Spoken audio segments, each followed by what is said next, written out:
Kita persiapkan hati kita untuk memasuki ibadah kita, ibadah minggu kedua setelah Minggu Trinitatis. Dalam keheningan kita berdoa dalam hati.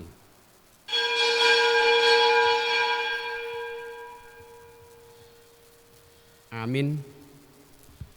Tuhan memanggil ciptaannya untuk mengingat mandat Tuhan untuk memelihara ciptaannya.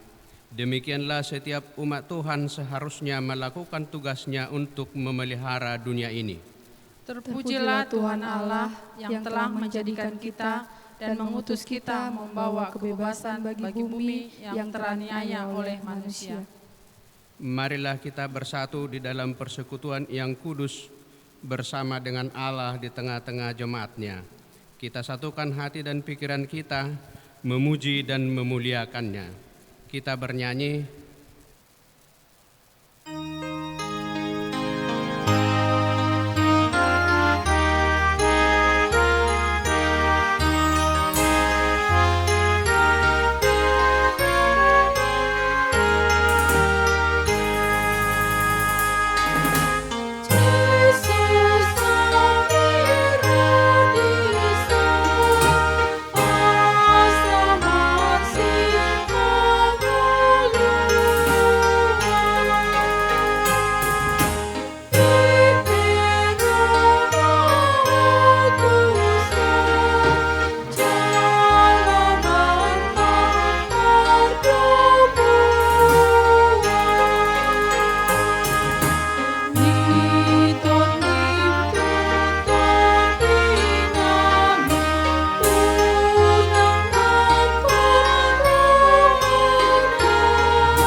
di dalam nama Allah Bapa dan nama anaknya Tuhan Yesus Kristus dan nama Roh Kudus yang menciptakan langit dan bumi. Amin. Sehingga hidupmu layak di hadapannya serta berkenan kepadanya dalam segala hal. Dan kamu memberi buah dalam segala pekerjaan yang baik dan bertumbuh dalam pengetahuan yang benar tentang Allah. Beribadalah kepada Tuhan dengan sukacita, datanglah kepadanya dengan sorak-sorai. Haleluya. Haleluya, haleluya, haleluya.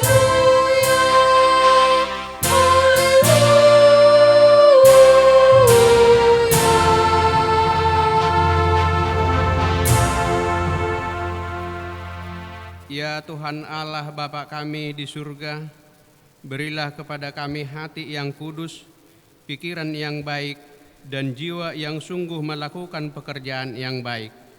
Berilah kami damai agar kami merasa aman dan tenteram di dalam perlindungan-Mu.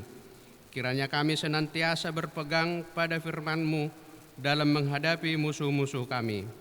Jaga dan kuatkanlah kami di dalam Yesus Kristus Tuhan kami. Amin. Kita bernyanyi buku ND nomor 6 ayat 1 dengan 2.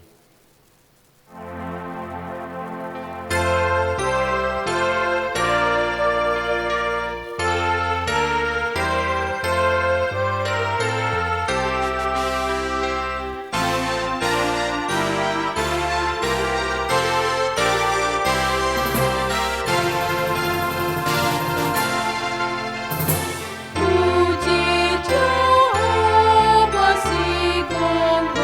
sude paru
hukum Taurat. Hukum Tuhan yang ditetapkan untuk kita pada minggu 2 setelah Trinitatis hari ini tertulis dalam Ulangan 15 ayat yang ke-9. Hati-hatilah supaya jangan timbul di dalam hatimu pikiran dursila. Demikian sudah dekat tahun ke-7, tahun penghapusan hutang, dan engkau menjadi kesal terhadap saudaramu yang miskin itu, dan engkau tidak memberikan apa-apa kepadanya, maka ia berseru kepada Tuhan tentang engkau, dan hal itu menjadi dosa bagimu. Marilah kita bersama-sama berdoa memohon kekuatan dari Tuhan kita. Ya Tuhan Allah, kuatkanlah kami untuk melakukan yang sesuai dengan hukum-Mu. Amin. Bernyanyi buku ND nomor 432 ayat 1-3.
Pengakuan dosa dan janji Allah.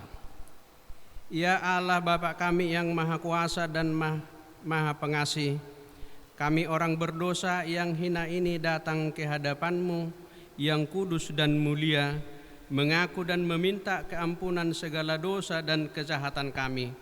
Kasihanilah kami, sebab sampai sekarang lihatlah penderitaan kami ya Tuhan, dan selamatkan kami dari penderitaan ini. Ya Allah Bapa kami yang Maha Kuasa dan Maha Pengasih, kasihanilah kami. Ya Allah Bapa kami yang Maha Kuasa dan Maha Pengasih, di dalam keadaan yang penuh dengan penderitaan dan kesusahan ini, kami harus memasuki tatanan kehidupan yang baru. Inilah pengakuan kami akan kelemahan dan keterbatasan kemampuan kami ya Tuhan. Ketidakmampuan kami menanggulangi penyebaran virus ini dengan kekuatan dan kepintaran kami. Ya Allah Bapa kami yang Maha Kuasa dan Maha Pengasih, kasihanilah kami. Ya Allah Bapa kami yang Maha Kuasa dan Maha Pengasih, kami percaya bahwa Engkaulah yang menyelamatkan kami dari penderitaan kami, sebagaimana yang telah Engkau perbuat kepada bangsa-Mu Israel. Kini kami memohon agar Engkau menyertai kami dalam tatanan hidup baru ini. Pemeliharaan-Mu lah yang kami andalkan dalam menjalani kehidupan kami di tengah dunia yang penuh mara bahaya ini.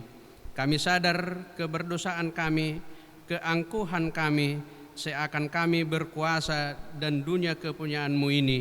Ampunilah dosa kami. Ya Allah Bapa kami yang Maha Kuasa dan Maha Pengasih, kasihanilah kami dan ampunilah dosa kami. Kami sering mendukakan Tuhan karena perkataan, pikiran dan perbuatan kami yang tidak benar. Kami tidak mengasihi Engkau dengan segenap hati, dengan segenap kekuatan dan dengan segenap akal budi kami. Dan kami tidak mengasihi sesama manusia seperti diri kami. Kami layak kena murka-Mu dan terkutuk selama-lamanya. Tolonglah kami agar kami dapat bertobat dan meninggalkan segala kejahatan kami karena Yesus Kristus Anak Allah yang tunggal dan karena nama-Mu yang kudus itu. Ya Allah, kasihanilah kami orang berdosa ini. Amin. Bernyanyi buku nyanyian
janji Tuhan, sekalipun dosamu merah seperti kermiji akan menjadi putih seperti salju, sekalipun berwarna merah seperti kain kesumba akan menjadi putih seperti bulu domba.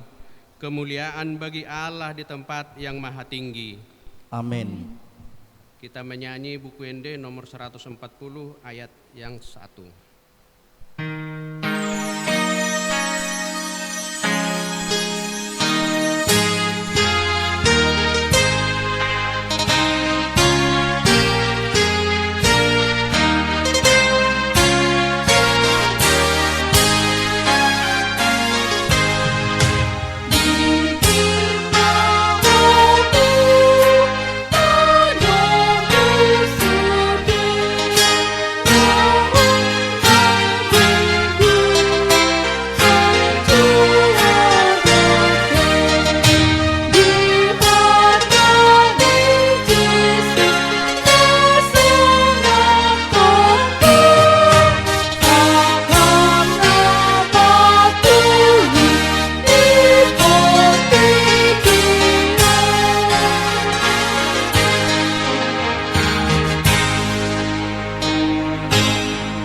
Epistel, firman Tuhan yang ditetapkan untuk kita pada minggu 2 setelah Trinitatis hari ini tertulis dalam Wahyu yang ke-7 ayat 1 sampai ke-3. Kemudian daripada itu aku melihat 4 malaikat berdiri pada keempat penjuru bumi, dan mereka menahan keempat angin bumi, supaya jangan ada angin bertiup di darat atau di laut atau di pohon-pohon. Dan aku melihat seorang malaikat lain muncul dari tempat matahari terbit. Ia membawa materai Allah yang hidup, dan ia berseru dengan suara nyaring kepada keempat malaikat yang ditugaskan untuk merusakkan bumi dan laut. Katanya, Janganlah merusakkan bumi atau laut atau pohon-pohon sebelum kami memeteraikan hamba-hamba Allah kami pada dahi mereka. Demikian firman Tuhan. Berbahagialah yang mendengar firman Tuhan serta memeliharanya. Amin. Bernyanyi buku Ende nomor 185 ayat 1 sampai dengan 3.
Marilah kita bersama-sama mengaku iman kepercayaan kita kepada Tuhan seperti saudara-saudara kita seumat di dunia ini. Aku percaya kepada Allah Bapa yang Maha Kuasa, Khalik langit dan bumi.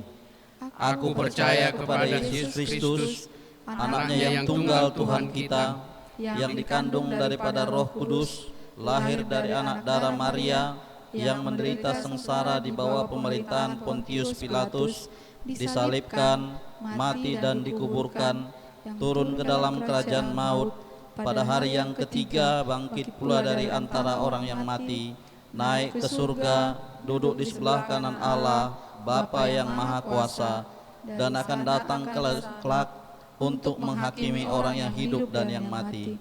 Aku percaya kepada Roh Kudus dan adanya satu gereja yang kudus, persekutuan orang kudus, pengampunan dosa, kebangkitan daging, dan hidup yang kekal. Amin. Kita bernyanyi buku Ende nomor 116 ayat yang ke-1.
Mari kita bersatu dalam doa.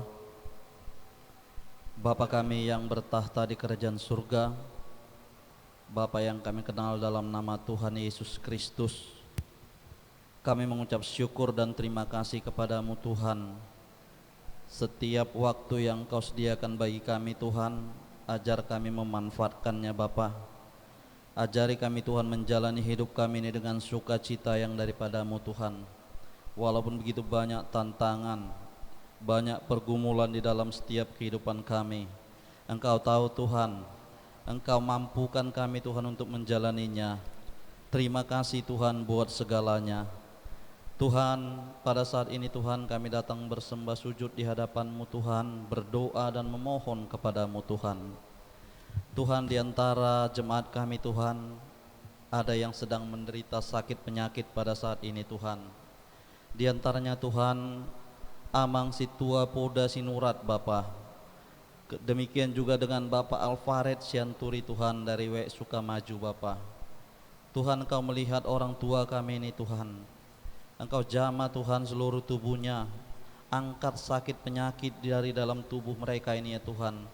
Sembuhkan mereka dengan darah-Mu Yesus, supaya mereka Tuhan sembuh dan boleh lagi Tuhan beraktivitas, berkumpul bersama keluarganya dalam sukacita, dan boleh mereka lebih bersyukur lagi Tuhan kepadamu. Demikian juga Tuhan, kami juga berduka Bapa, di mana Engkau memanggil Bapak Marusaha Sipahutar Bapak. Tuhan, keluarganya begitu sedih Bapak ditinggalkan orang tua ini Tuhan. Kami memohon kepadamu Bapak, tolong Tuhan Kau hiburkan keluarga yang ditinggalkan Bapak Marusaha Sipahutar ini Tuhan, supaya setiap keluarga mereka Tuhan selalu mengandalkan Engkau Bapak. Engkau hiburkan mereka Tuhan, supaya sukacita juga berada di tengah-tengah mereka, dan mereka boleh Tuhan menjalani hidup mereka ini Tuhan karena berpengharapan kepadamu saja. Tuhan Yesus, Tuhan yang baik, kami juga berdoa Bapa buat seluruh Tuhan anak-anak jemaat-Mu. Tuhan, banyak anak-anak jemaat-Mu Tuhan saat ini Tuhan yang menderita juga Tuhan karena pandemi ini Bapa. Banyak yang kehilangan pekerjaannya, bahkan yang baru tamat juga Tuhan masih mencari pekerjaan.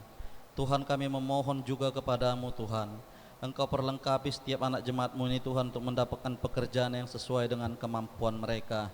Kami percaya kepadamu Tuhan, ketika kami mengandalkan Engkau Bapa, biar Engkau turut campur tangan dalam setiap tindakan kami, dalam setiap perbuatan kami. Demikian juga Tuhan anak-anak jemaat-Mu Tuhan yang sudah cukup umurnya Tuhan untuk mendapatkan jodoh Bapa, kami serahkan ke dalam tangan pengasihan Tuhan. Tuhan, Engkau tahu dan dapat memilihkan jodoh yang terbaik buat anak-anak jemaat-Mu ini Tuhan. Engkau pilihkan Bapa untuk teman mereka dalam duka maupun suka Bapa, supaya mereka terus Tuhan berpengharapan kepadamu. Engkau pilihkan yang sesuai dengan mereka Bapa, yang boleh seiman Bapa. Tuhan, kami percaya kepadamu dalam nama Tuhan Yesus. Demikian juga kami berserah Tuhan buat seluruh jemaat-Mu di HKBP Medan Kriau ini Tuhan. Tuhan melihat bagaimana setiap pergumulan orang tua di dalam jemaat-Mu ini Tuhan. Bagaimana jerih lelah kami Tuhan selaku orang tua Tuhan untuk mencukupi anak-anak-Mu ini. Tapi kami percaya kepadamu Tuhan, sedangkan burung-burung di udara Engkau pelihara dengan baik, bunga-bunga bakung Tuhan Engkau perlengkapi mereka dengan indah Tuhan. Kami anak-anak-Mu Tuhan datang ke hadapan-Mu, memohon kepadamu Bapa yang baik, cukupkan segala apa yang kami butuhkan Bapa. Engkau tahu Tuhan, di hari-hari yang akan datang ini Tuhan, banyak biaya yang mau kami keluarkan Bapa, di masa masuk anak sekolah kami, bahkan untuk kehidupan kami pribadi lepas pribadi. Cukupkan segala sesuatunya Tuhan, dari kekayaan dan kemuliaan-Mu saja di dalam jemaat-Mu ini Tuhan. Tuhan, kami juga bersuka cita buat setiap jemaat-Mu yang bertambah usianya Bapa. Engkau yang memberkati mereka Tuhan dengan kesehatan, berkati mereka dengan sukacita Bapa, supaya setiap tambah umur kami ini Tuhan, kami mengingat betapa besar kuasa-Mu dalam hidup kami, betapa baiknya Engkau dalam pemeliharaan-Mu buat kami Bapa. Terima kasih Tuhan, terima kasih Allah yang baik. Kami juga berdoa Tuhan buat bangsa dan negara kami Republik Indonesia ini Tuhan. Tuhan, walaupun kami dilanda pandemi saat ini Tuhan, kami memohon kepadamu Bapa, Engkau memberkati juga Presiden kami Bapa beserta jajarannya. Engkau beri hikmat bijaksana kepada mereka Tuhan, untuk boleh mengambil setiap keputusan baik dan benar untuk bangsa Indonesia ini Bapa. Supaya kami Tuhan, bangsa ini Tuhan, memperoleh kehidupan kesejahteraan Bapa, damai yang daripadamu dari setiap kami warga negara Republik Indonesia Tuhan. Supaya Tuhan, pemerintah kami ini boleh berpikir membangun Bapa. Kalau damai kami semuanya Tuhan, pemerintah ini boleh berpikir lebih jernih dan membangun Indonesia ini untuk menjadi sejahtera dan makmur Bapa.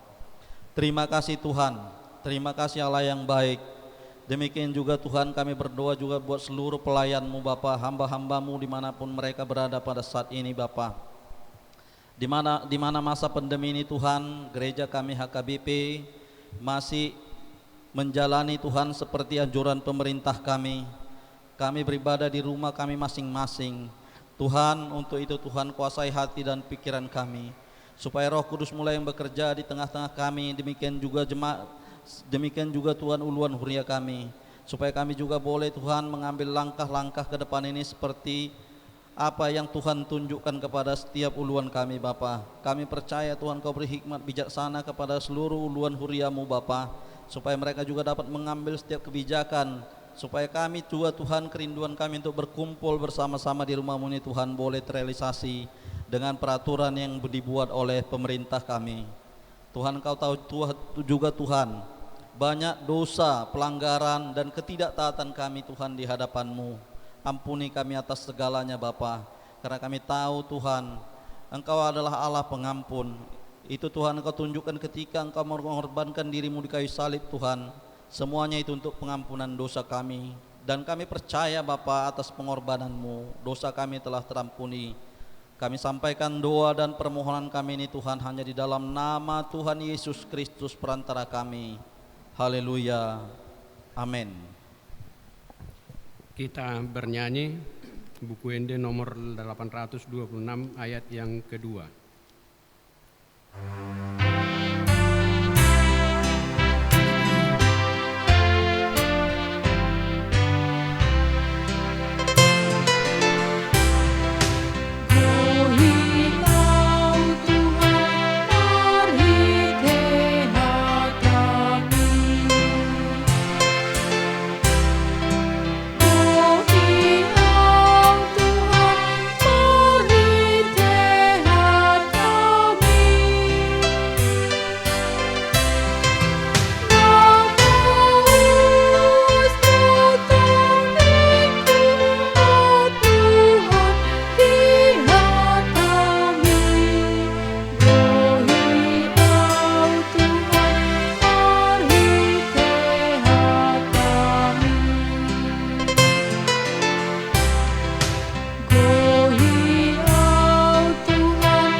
Kita berdoa.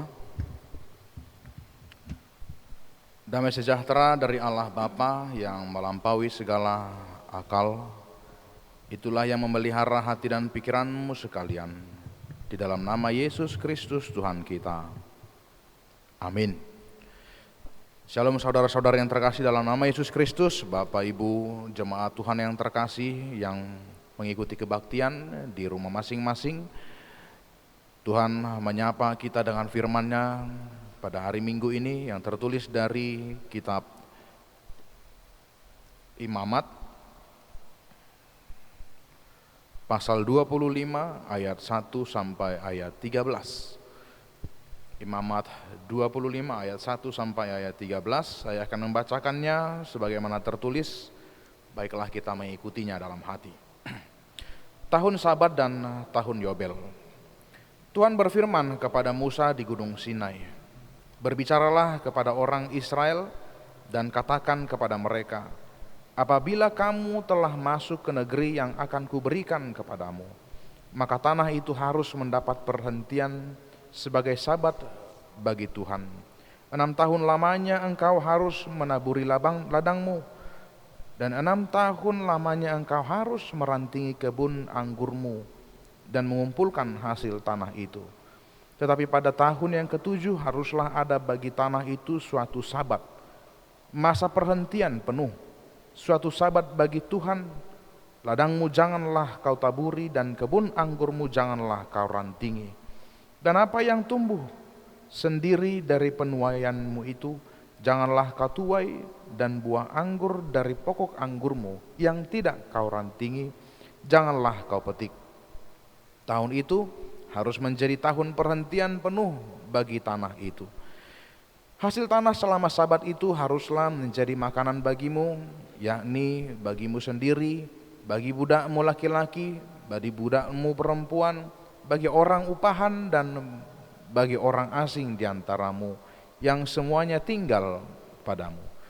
Juga bagi ternakmu dan bagi binatang liar yang ada di tanahmu, segala hasil tanah itu menjadi makanannya. Selanjutnya engkau harus menghitung 7 tahun sabat, yakni 7 kali 7 tahun, sehingga masa 7 tahun sabat itu sama dengan 49 tahun. Lalu engkau harus memperdengarkan bunyi sangkakala di mana-mana dalam bulan yang ke-7 pada tanggal 10 bulan itu. Pada hari raya pendamaian, kamu harus memperdengarkan bunyi sangkakala itu di mana-mana di seluruh negerimu. Kamu harus menguduskan tahun yang ke-50 dan memaklumkan kebebasan di negeri itu bagi segenap penduduknya. Itu harus menjadi tahun Yobel bagimu, dan kamu harus masing-masing pulang ke tanah miliknya dan kepada kaumnya. Tahun yang ke-50 itu harus menjadi tahun Yobel bagimu, jangan kamu menabur, dan apa yang tumbuh sendiri dalam tahun itu jangan kamu tuai. Dan pokok anggur yang tidak dirantingi jangan kamu petik buahnya. Karena tahun itu adalah tahun Yobel, haruslah itu kudus bagimu. Hasil tahun itu yang hendak kamu makan harus diambil dari ladang. Dalam tahun Yobel itu kamu harus masing-masing pulang ke tanah miliknya. Demikianlah firman Tuhan. Pada teks kita minggu ini, Tuhan membuat sebuah peraturan yang mungkin kita sudah sering mendengar, tahun sabat, tahun Yobel, yaitu tahun sabat itu tahun ke-7 setelah 6 tahun tanah itu mereka olah, ladang mereka ambil hasilnya, tetapi tahun yang ke-7 mereka harus berhenti, membiarkan tanah itu beristirahat, sehingga orang-orang akan makan dari apa yang dihasilkan dengan sendirinya oleh tanah itu.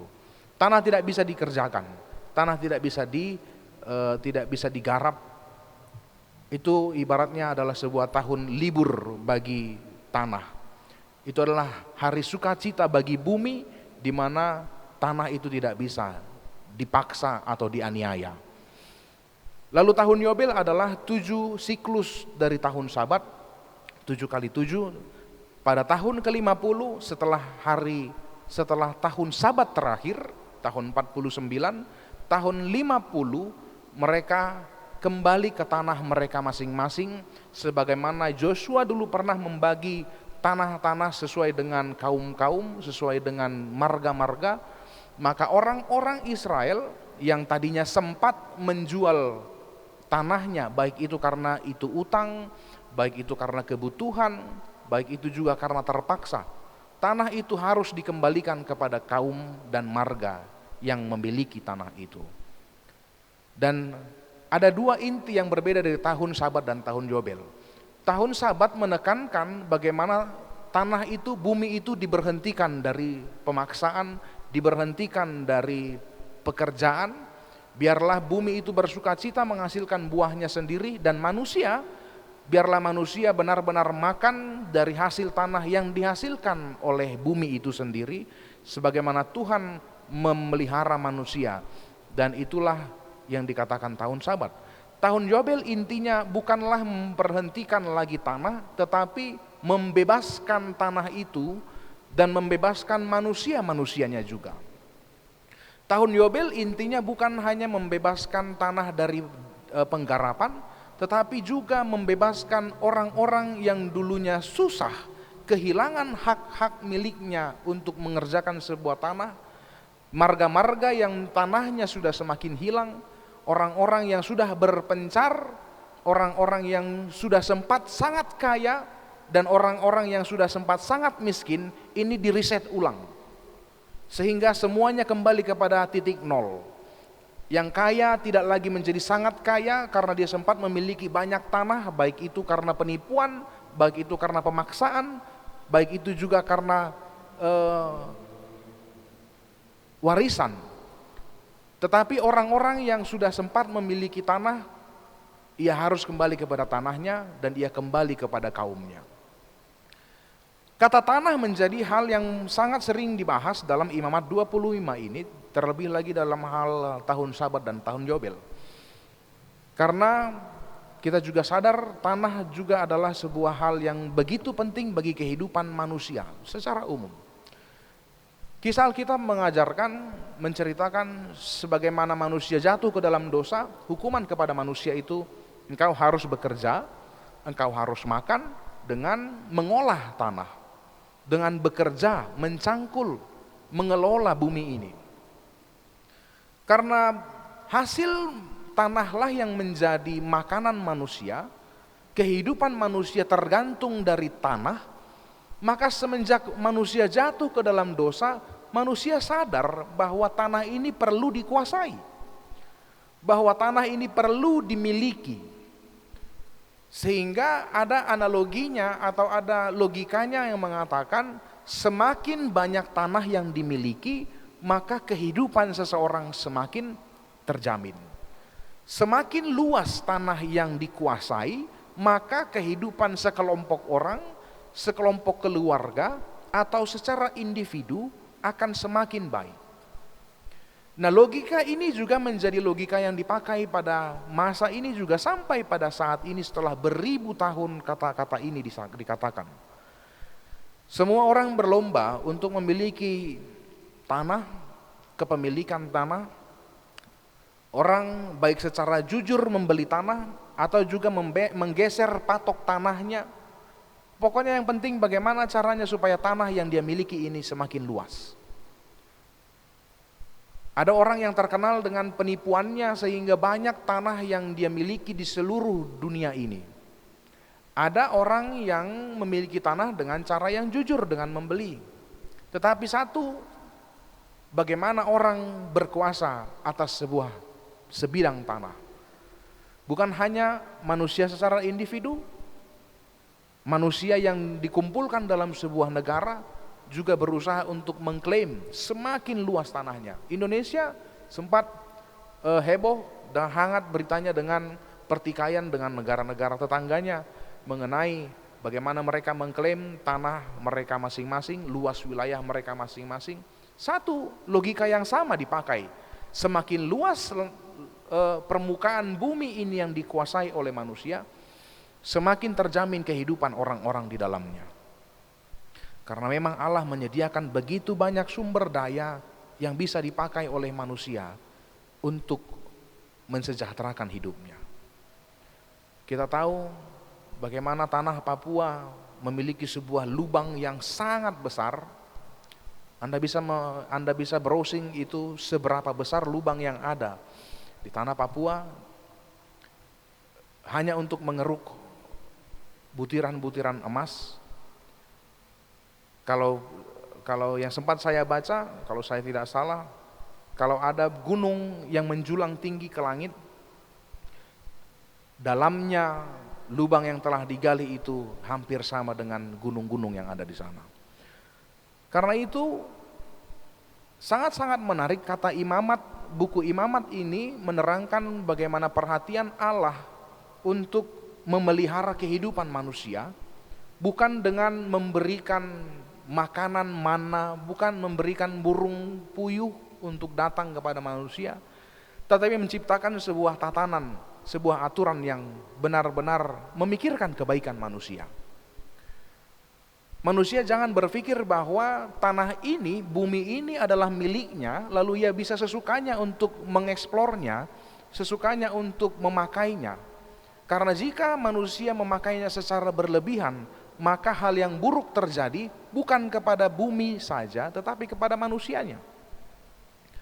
Berapa banyak dataran atau daratan yang ada di Indonesia ini yang sekarang sudah mulai terancam akan banjir.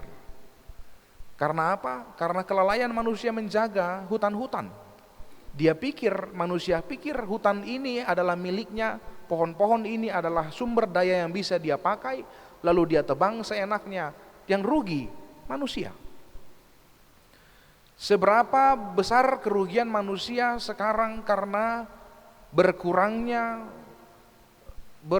ozon yang melindungi atmosfer manusia, atmosfer bumi ini, sehingga terjadi pencairan gunung-gunung es di kutub utara, kutub selatan. Dan kalau ini berkelanjutan, maka memungkinkan jika bumi ini akan tenggelam lagi dan dimulai lagi dengan penciptaan yang dulu. Kita ingat penciptaan bumi. Dulu bumi ini dipenuhi oleh air. Tidak ada permukaan, tidak ada daratan. Setelah alam memisahkan laut, air dengan yang kering, darat, maka terciptalah daratan. Dan kalau ketamakan manusia berkelanjutan, maka ini akan kembali lagi kepada awal. Hukum yang diberikan, yang dikatakan oleh oleh Musa, yang dikatakan oleh Allah kepada Musa untuk diberikan kepada orang Israel, ini perlu juga kita telaah untuk menjadi pelajaran bagi kita. Bagaimana manusia harusnya memahami posisinya hidup di bumi ini sebagai apa. Dari ayat yang telah kita baca, sebagaimana dua hal tadi yang telah saya terangkan, tahun Sabat dan tahun Jobel, dua fokus utama dari tahun Sabat dan tahun Jobel adalah kebaikan manusia pada umumnya. Tidak ada manusia lagi yang akan memiliki kelebihan harta karena bumi ini adalah milik Tuhan. Tahun Sabat, tahun Yobel ini mengingatkan manusia bahwa yang pertama, manusia itu hanyalah seorang, atau manusia itu adalah sosok pemelihara bumi yang dimandatkan oleh Allah kepada manusia itu sendiri. Dan yang kedua, manusia jangan lupa bahwa bumi ini bukan milik manusia. Bumi ini adalah milik Allah. Dengan adanya tahun Yobel, maka kepemilikan tanah itu jelas bahwa secara mutlak tanah ini bukanlah milik manusia. Kalaupun Joshua dulu telah membagi-bagikannya sesuai dengan jumlah marga-marga Israel, tetapi kenyataannya kepemilikan itu milik Allah. Manusia, orang Israel hanya berhak untuk mengelola. Kelolalah bumi ini, tapi itu bukan untuk kebaikanmu saja. Karena tanpa manusia pun Allah bisa memelihara bumi ini. Tanpa satu orang atau tanpa orang Israel pun Allah bisa memelihara bumi ini. Hal ini ditunjukkan dengan jangan kau kelola tanah itu selama 1 tahun. Tahun Sabat mengatakan jangan engkau kelola tanah itu, maka engkau makan hanya dari apa yang diberikan tanah itu padamu. 6 tahun engkau menjalani kehidupanmu, mengelola tanah itu untuk mengambil bagian daripadanya, maka tahun yang ke-7 sebaliknya, engkau harus diam dan Allah memelihara engkau dengan apa yang dikeluarkan oleh hasil tanah itu kepadamu. Itu mengajarkan bahwa manusia bukanlah orang yang berkuasa, bukanlah ciptaan yang berkuasa di bumi ini, tetapi Allah lah yang memeliharanya. Kalau manusia tidak menghargai mandat itu, maka kerugian yang terbesar itu bukan pada bumi saja, tetapi pada manusia itu sendiri. Dari hal yang terkecil, manusia yang paling menderita dengan pemikiran-pemikiran umum mengenai manusialah yang memiliki bumi, manusialah yang memiliki tanah. Seberapa banyak keluarga-keluarga yang harus bertengkar mengenai hak kepemilikan warisan. Dari opungnya kepada bapaknya, dari bapaknya kepada dia, yang harusnya dia sudah memiliki beberapa hektar tanah, tapi sama sekali tidak ada lagi, karena ditipu oleh saudaranya. Berapa banyak peperangan yang terjadi dengan masker, dengan topeng agama, dengan topeng prinsipal, dengan topeng hukum. Sebenarnya masalah adalah kepemilikan tanah. Berapa banyak korban jiwa yang harus melayang hanya karena kepentingan manusia-manusia itu sendiri, sekelompok manusia memiliki sebidang tanah. Atau mungkin Anda juga sedang menderita karena tetangga Anda saat ini sedang menggeser patok di ladang Anda. Logika bahwa manusialah yang memiliki bumi itu salah.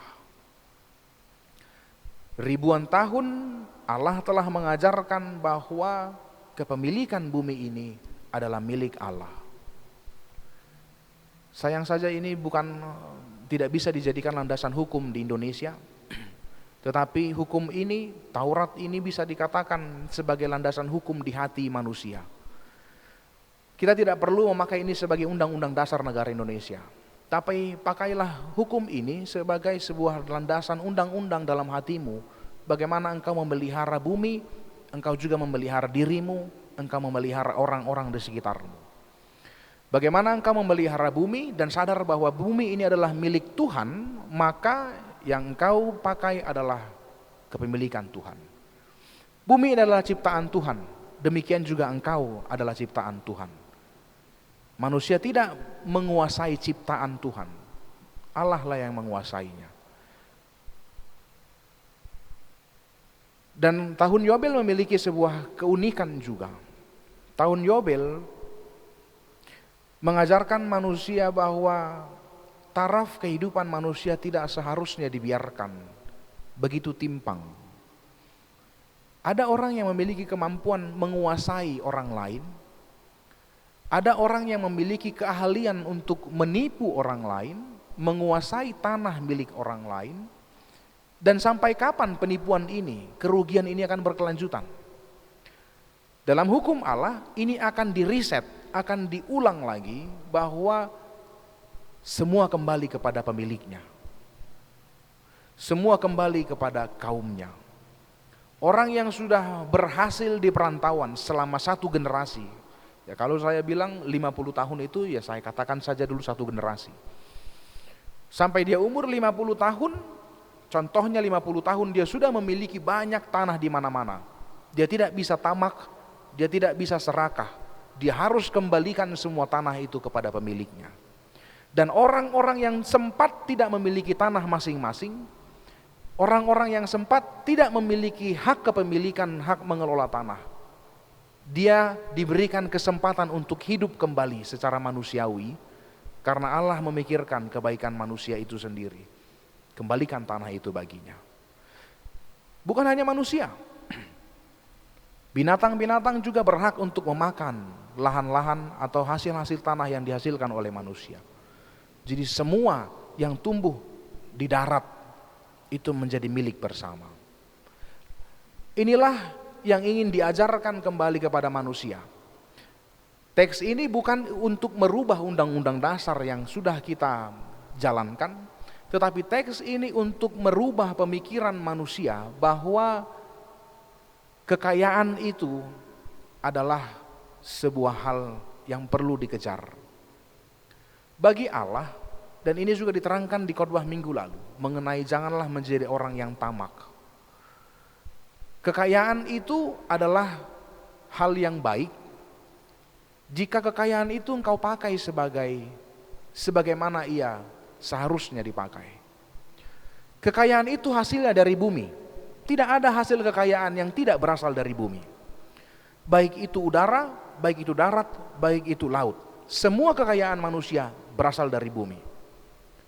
Kekayaan itu dipakai bukan untuk dirinya sendiri, karena hasil dari bumi itu adalah milik Allah. Engkau hanya dipakai untuk mengelolanya. Pada saatnya Tuhan akan berkata, kekayaan itu adalah milik semua orang. Karena bumi ini adalah milik semua orang. Ini mengajarkan kita untuk tidak menjadi orang yang tamak sebagaimana dikhotbahkan di minggu lalu. Tapi ini juga kembali mengingatkan kita, manusia adalah sama sebagai ciptaan. Peliharalah bumi, peliharalah lingkunganmu, pikirkanlah masa depan manusia, karena ketika bumi ini dianiaya, daratan ini dianiaya, yang tersiksa bukanlah hanya bumi, tapi manusia. Amin, kita berdoa. Terima kasih Bapa atas firman-Mu yang mengajarkan kami, hanya Engkaulah Tuhan pemilik dari bumi ini. Terima kasih Tuhan atas firman-Mu yang mengajarkan kami, bahwa Engkau menciptakan kami menjadi pemelihara, agar kami juga dapat melangsungkan kehidupan kami yang sejahtera. Bukan dengan menguasai, memiliki sebidang tanah, tetapi mengelolanya untuk kebaikan bersama. Karena dengan hukum yang telah Engkau tetapkan dan kami tuliskan di dalam hati kami, bumi ini yang telah Engkau titipkan bagi kami Tuhan, adalah tempat tinggal yang Engkau rencanakan, yang telah Engkau rancang, di mana jika bumi ini tidak kami jaga, kami jugalah yang akan menderita. Jika bumi ini tidak kami jaga dan ketamakan menguasai diri kami, maka kami mungkin akan merasakan bahagia beberapa saat, tetapi pada akhirnya kami akan merasakan betapa menyedihkannya hidup tanpa memiliki kasih dan perhatian kepada orang lain, karena ketamakan kami, karena keinginan kami untuk menguasai bumi ini. Bapa yang baik, kami berdoa untuk jemaat-jemaat-Mu, kiranya Engkaulah Tuhan yang selalu memberkati, menguatkan jemaat-Mu hidup di bumi yang Kau ciptakan ini. Sebagaimana kami juga merencanakan untuk kembali dapat memulai tatanan hidup baru, hidup dan beraktivitas di tengah bahaya, di tengah penyebaran virus COVID-19. Kalau bukan Engkau Tuhan yang menjaga kami dan mengingatkan kami yakin Tuhan kami tidak mampu bertahan. Kiranya Engkau Tuhan yang mengingatkan kami selalu menjaga diri kami, karena itu juga menjaga orang lain. Dan itulah cara kami untuk memulihkan dunia ini. Terima kasih Bapa atas segala berkat-Mu. Ampuni segala dosa dan kesalahan kami. Kami berdoa dalam nama Kristus Yesus, Tuhan dan Juru Selamat kami. Amin. Kita kembali bernyanyi.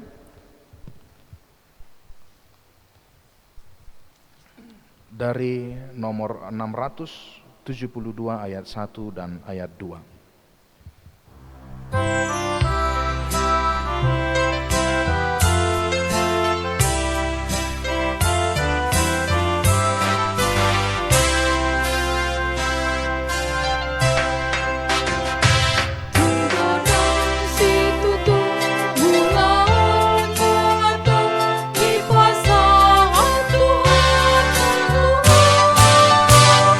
Yang ada terbikin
Segala puji dan hormat kita sampaikan kepada Allah Bapa yang Maha Kuasa dan Maha Pengasih. Dia Allah yang memelihara hidup kita melalui ciptaannya. Semuanya itu hanyalah karena kemurahannya yang tak ternilai.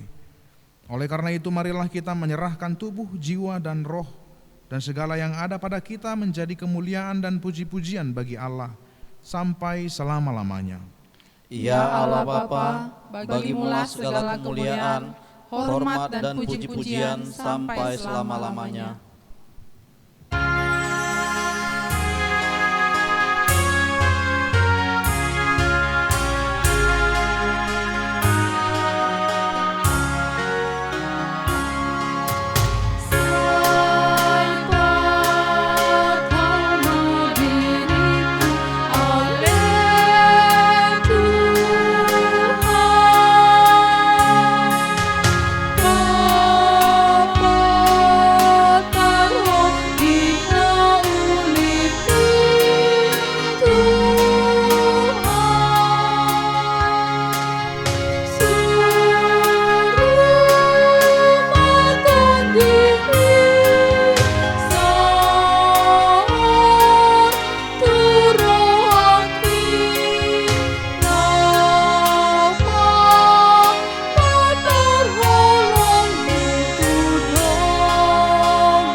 Marilah kita berdoa untuk menyerahkan persembahan kita kepada Tuhan. Kita berdoa.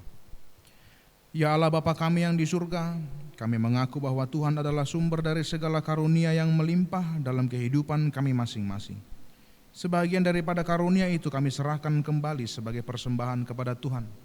Terimalah dan berkatilah persembahan umat-Mu ini, agar dapat kami pergunakan untuk pekerjaan dan pelayanan kerajaan Tuhan di dunia ini. Bukalah hati kami untuk mengenal betapa banyak berkat dan karunia yang kami peroleh dari Tuhan, supaya kami senantiasa bersyukur kepadamu. Di dalam nama Yesus Kristus Tuhan kami, amin.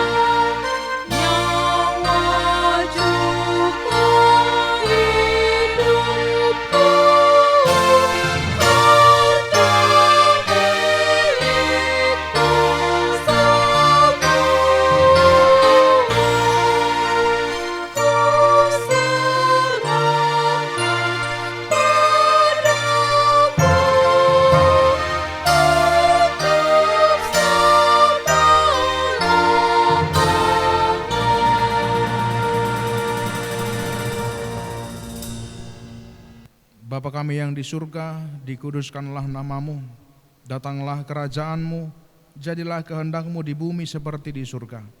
Berikanlah kami pada hari ini makanan kami yang secukupnya, dan ampunilah kami akan kesalahan kami, seperti kami juga telah mengampuni orang yang bersalah kepada kami. Dan janganlah membawa kami ke dalam percobaan, tetapi lepaskanlah kami daripada yang jahat.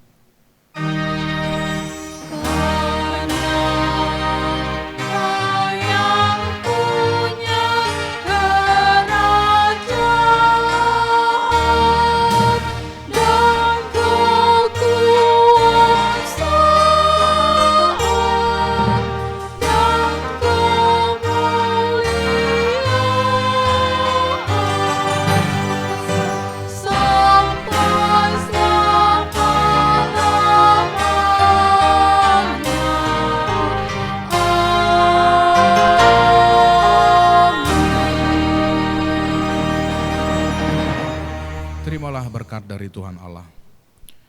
Tuhan memberkati engkau dan melindungi engkau. Tuhan menyinari engkau dengan wajah-Nya dan memberi engkau kasih karunia. Tuhan menghadapkan wajah-Nya kepadamu dan memberi engkau damai sejahtera.